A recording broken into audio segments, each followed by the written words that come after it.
புதுச்சேரி மாநிலம் பாஜக தலைவர் முன்னாள் சட்டமன்ற உறுப்பினருமான பி ராமலிங்கம் பாஜக கட்சி வளர்ச்சிக்காக புதுச்சேரி ராஜ்பவன் தொகுதியில் காமாட்சியம்மன் கோவில் வீதியில் கட்சி அலுவலகம் திறந்து பொதுமக்களுக்கு நலத்திட்டம் வழங்கினர். இவ்விழாவில் சிறப்பு பூஜையில் முன்னாள் சபாநாயகர் சிவக்கொழுந்து கலந்து கொண்டு அவரது தம்பியான பி ராமலிங்கம் அவர்களை வாழ்த்தினர். அதைத் தொடர்ந்து சபாநாயகர் ஏம்பலம் செல்வம், அமைச்சர் ஜான்குமார், ரிச்சர்ட் ஜான்குமார் சால்வை அணிவித்து பூங்கொத்து கொடுத்து பி ராமலிங்கம் பன்னீர்சிறக்க வாழ்த்தினார்கள்.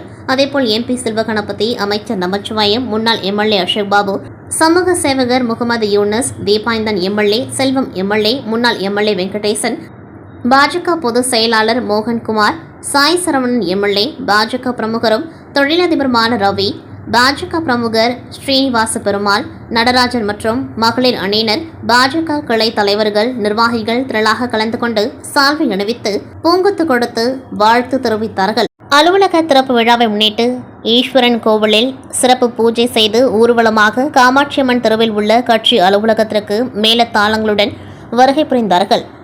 ஓதுவார்கள் மந்திரம் மோத சிறப்பு பூஜை செய்து மாலை அணிவித்தார்கள். அப்பொழுது பாஜக பிரமுகர் ஸ்ரீனிவாச பெருமாள் சால்வை அணிவித்து பூங்கொத்து கொடுத்து பி ராமலிங்கம் அவர்களிடம் ஆசி பெற்றார்.